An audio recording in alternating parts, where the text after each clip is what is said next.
Ahora, esa concentración de zinc, fíjense que aquí sigue siendo concentración de zinc total, va a ser igual a a la cantidad que yo la tenga como complejo y a la cantidad que tenga de la disociación del zinc. Pero como yo sé que esa constante es grande, ¿sí? La K efectiva prima que yo acabo de obtener es muy grande, entonces directamente desprecio esta concentración de zinc. Por lo tanto, la concentración de complejo me queda igual a la concentración total del complejo. Directamente voy a reemplazar en los valores de las constantes. Esta es la concentración del complejo, esta es la K efectiva que yo he sacado, y directamente saco la raíz cuadrada de ese valor, porque yo voy a saber que la cantidad de zinc que yo obtenga va a ser igual a la de eta libre, que eso ya lo han visto, por eso no les escribo, ya lo acaban de ver con el calcio, y obtengo un valor de 6,11 por 10 a la menos 8. Eso nuevamente es la concentración total de zinc. ¿Estamos? Entonces yo, para sacar la concentración de zinc libre, utilizo el alfa de zinc y se obtiene un valor de 7,33 por 10 a la menos 3, lo que se obtiene un valor de 12,13. Entonces fíjense que ha saltado de 8,29, se me va con 30 mililitros más, se me va a 4 unidades de P de zinc. Ahora le agrego 10 mililitros más, es decir, me voy a 60 mililitros. Lo que voy a obtener ahí es directamente, como les decía, que ese complejo, que va a seguir siendo la misma cantidad, son 5 milimoles, lo único que le va a pasar es que se va a diluir. Ahora lo tengo en 110 mililitros. Obtengo ese valor de concentración de complejo y nuevamente desprecio la cantidad de zinc que me queda libre. Fíjense que estos puntos que tienen aquí son los puntos que ustedes han visto en los ejemplos anteriores, en los ejercicios creo que era 1 y 2, o 1 y 3, no recuerdo bien. Y lo que yo tengo que tener en cuenta en este caso, fíjense que justamente es ese punto, tengo un exceso de ETA, ¿estamos? Y ese exceso de ETA son justamente esos 10 mililitros que me he pasado de punto de equivalencia por la concentración, por supuesto dividido entre el volumen total, obteniéndose un valor de 9,1 por 10 a la menos 5. Y aquí es donde les aclaro que después del punto de equivalencia, considero la K efectiva, no la K efectiva prima. ¿Por qué? Porque el poco zinc que está libre va a preferir siempre unirse al ETA, porque ahora el ETA ya lo tengo en exceso, ¿sí? La constante de formación del zinc con el ETA es mayor que la de zinc con el amoníaco, ¿sí? Esa es una de las características que tiene que tener un complejante auxiliar. Su constante de formación tiene que ser menor a la constante de formación con el agente titulante, que en este caso va a ser ETA, porque si no nunca lo desplazaría. Eso hay que tener en cuenta también.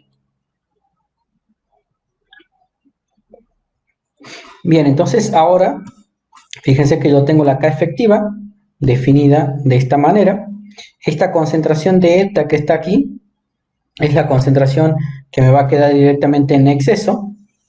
La concentración del complejo es justamente la que he obtenido y me interesa sacar la concentración de zinc. Fíjense que ahora, como planteo K efectiva y no K efectiva prima, lo que tengo como denominador es la concentración de zinc libre. Por eso que ya no me interesa calcular el alfa de zinc para este punto. Ahí obtengo un valor de P de zinc de 15,35. ¿Sí? Y ustedes lo que van a obtener es lo que ustedes van a hacer en los demás ejercicios, incluido este, es justamente determinar cada uno de estos puntos para poder construir la curva de titulación.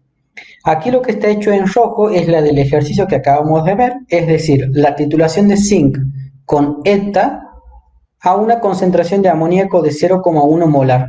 Esto no está puesto, pero es a pH 10, recuerden el ejercicio. Y lo que está en negro es una curva de titulación teórica, porque si a pH 10, si lo llevo, por ejemplo, con hidróxido de sodio, el zinc va a precipitar, así que no lo podría hacer. Pero si yo construyo una curva teórica, voy a obtener la curva negra, ¿está? Fíjense que en este punto lo que yo voy a tener es un salto de pH mucho más grande, ¿sí? ¿Por qué? Porque el zinc que yo lo tenía aquí libre, en realidad Ahora, cuando pongo amoníaco, ese zinc que queda libre es mucho menor.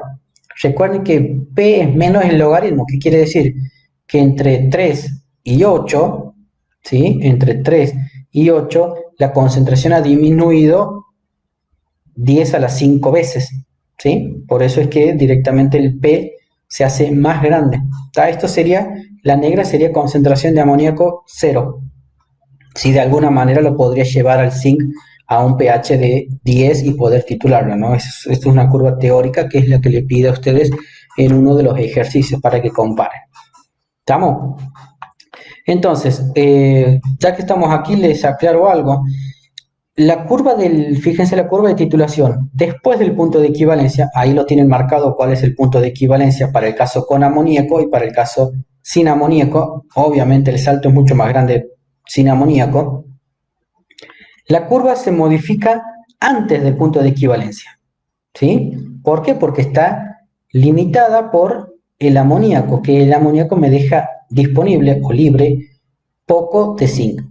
Después del punto de equivalencia, fíjense que la curva es exactamente la misma. ¿Por qué? Porque depende de la K efectiva.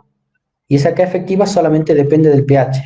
Ustedes tienen un ejercicio que es el ejercicio número 7, donde hace una titulación del magnesio a pH 8 y a pH 10.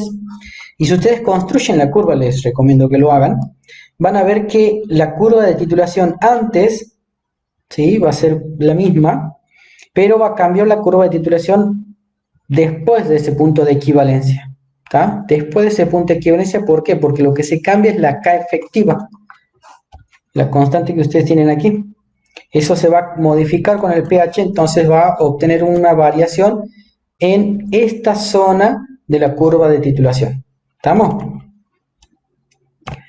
Bien, otro agente acomplejante muy utilizado en la química analítica, titulación de complejometría, son los agentes enmascarantes, que a diferencia de los auxiliares, lo que hacen esto es justamente enmascararme al analito que me interesa. Es decir, que la constante de formación, en este caso, entre ese agente, por ejemplo, fluoruro para el aluminio, es mucho más grande que la del aluminio con el eta. Es decir, que si yo tengo en mi solución, tengo aluminio y le agrego, por ejemplo, fluoruro de sodio, me forma este complejo que es el hexafluoruro de aluminio. Y si yo le agrego eta a esa solución, nunca lo voy a desplazar al aluminio de este complejo, porque su constante de formación es muy grande, es mucho más grande que la del eta, a diferencia de lo que ocurre obviamente aquí, ¿sí? El zinc, cuando forma este complejo, cuando yo agrego eta a esta solución, el eta sí me lo desplaza del complejo porque su constante es más chica, ¿está? Entonces, esto es muy utilizado para cuando nosotros queremos, por ejemplo, titular el magnesio cuando esté en presencia del aluminio. El aluminio tiene una constante muy grande, entonces yo lo que quiero hacer principalmente es enmascararlo a ese aluminio para poder titular, por ejemplo, el magnesio. Y una vez que ya está el magnesio titulado, utilizo otros agentes que se llaman agentes desenmascarantes, que por ejemplo puede ser el formaldehído, que me deja libre nuevamente a ese catión que yo quiero determinar, ¿sí? Y nosotros ahí vamos a ver, por ejemplo, los distintos tipos de titulaciones que podemos tener. Aquí vamos a tener mucho más que los de ácido base y de precipitación. Vamos a ver ejemplos de cada uno de ellos. Por la hora supongo que no vamos a llegar a ver todos, pero tenemos la próxima clase de todas maneras. Entonces vamos a tener las titulaciones directas, por supuesto, que es lo que me indica esto, que yo tengo un catión, un analito de interés, y de manera directa lo titulo con el eta, y de esa manera determino la concentración. Esto es lo que sería una titulación directa y es el objetivo, ¿no? Determinar la concentración de algún analito. Estas dos ya la hemos visto, la otra es retroceso, que esa también la hemos visto, en el cual tenemos el analito, le agrego un exceso de eta, ¿sí? Ese exceso de eta que yo le agrego tengo que conocerlo. Fíjense que me queda algo de eta, el eta reacciona con el níquel, por ejemplo en este caso, formando este complejo, y lo que tengo es un exceso de eta. ¿Y qué hago con ese exceso de eta? Digamos, esto puede ocurrir todo en la misma solución. A ese exceso de eta yo lo titulo con el zinc, y el zinc me va a reaccionar con el eta en exceso, ¿tá? Para formar este complejo. Y obviamente que yo para todo esto, para esto, cuando detecto el punto final, tengo que elegir, por supuesto, el indicador adecuado. La característica, por supuesto, que se tiene que cumplir para la retrotitulación es que la constante de formación, la segunda, que sería la titulación, tiene que ser siempre menor a la reacción primera, ¿tá? Porque si no, este zinc va a seguir reaccionando con el eta que esté formando complejo aquí. Esta es una condición muy importante que se tiene que cumplir para las titulaciones en retroceso. Después tenemos las de desplazamiento. ¿Qué es lo que hace esto? Digamos, esto se utiliza mucho cuando no tenemos un indicador adecuado para la titulación directa, ¿tá? Entonces lo que hacemos es directamente con un complejo, ¿sí? El complejo que casi siempre es magnesio o zinc con el eta, y este es mi analito de interés. Entonces lo que hace es, como esta constante de formación, fíjese aquí que es otra condición que se debe cumplir, esa constante de formación del analito en interés de ese metal tiene que ser mayor a la del magnesio, por ejemplo, en este ejemplo. ¿Para qué? Para que justamente me lo desplace. Es decir, yo agrego un exceso de este complejo, ¿sí? Una sal, en lugar de ser disódica, es una sal de magnesio de eta, y lo hago reaccionar en la solución de el analito de interés. Se desplaza el magnesio, ¿sí? Lo desplazo al magnesio y ahora ese magnesio que se ha desplazado lo titulo con el eta, ¿sí? Ahí dice eta en exceso, no debería decir, simplemente decir eta, y lo titulo de esa manera. Yo de esa manera, ¿qué es lo que obtengo? Es la cantidad de magnesio que ha sido desplazado. Y esa cantidad de magnesio que ha sido desplazado es exactamente la misma que la del analito. ¿Se dan cuenta? Entonces directamente yo ahí no tengo que hacer nada, solamente el cálculo de los moles de magnesio que han sido desplazados. Porque fíjense que esta reacción, una de las ventajas del eta es que siempre es 1 a 1. Entonces directamente es la misma cantidad y esta condición se debe cumplir, por supuesto. Y la otro tipo de reacción, que es una reacción indirecta, se la utiliza con algunos aniones que, por ejemplo, pueden formar precipitados, ¿sí? Entonces el sulfato, el carbonato, son compuestos que yo no los puedo determinar mediante una titulación con eta, pero puedo trabajar de la siguiente manera. Si yo quisiera, por ejemplo, titular sulfatos, lo que puedo hacer es precipitarlo con un exceso de bario, y aquí puedo hacer dos pasos. Fíjese que el exceso de bario que yo tengo aquí no necesariamente lo tengo que conocer cuánto le agrego, simplemente me aseguro que sea un exceso. ¿Para qué? Para que precipite el sulfato de bario, y esto lo hago un pH de 1, perdón. ¿Qué es lo que hago después?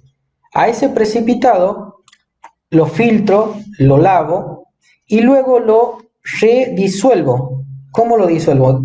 Lo caliento y le agrego un exceso de eta. ¿Qué es lo que hace el eta en caliente? Lo que hace es desplazarme, así como se desplaza aquí, el eta forma complejo con el bario, dejando libre el sulfato, ¿sí? El sulfato, fíjense que yo aquí directamente ya no les pongo porque no me interesa. ¿Por qué? Porque yo ya conozco la estequiometría entre el bario y el sulfato, es decir, puedo determinar solamente el bario. Entonces, el bario forma complejo con el eta, y como yo le agrego un exceso, me queda algo de eta en exceso. Y aquí vuelvo a hacer esto, fíjense que es muy similar a la titulación por retroceso. Toda esta segunda parte es una titulación por retroceso. Es decir, vuelvo a titular el eta que me queda en exceso, con magnesio o con zinc, que son los dos metales más utilizados para determinarlo al eta, porque se pueden conseguir de manera muy pura, por eso, y son baratos. Entonces fíjense que yo aquí determino la cantidad de eta en exceso. Yo ya conozco cuánto de eta agrego, entonces puedo saber cuánto de eta ha reaccionado. es el total menos el exceso, es lo que ha reaccionado. Y como yo sé que esa reacción es 1 a 1 y esta estequiometría que sí la tengo que conocer, aquí sí es importante, fíjense que en este caso es sulfato de bario, pero supongamos que haya sido sulfato de aluminio, entonces ya la estequiometría entre esta y esta no iba a ser la misma.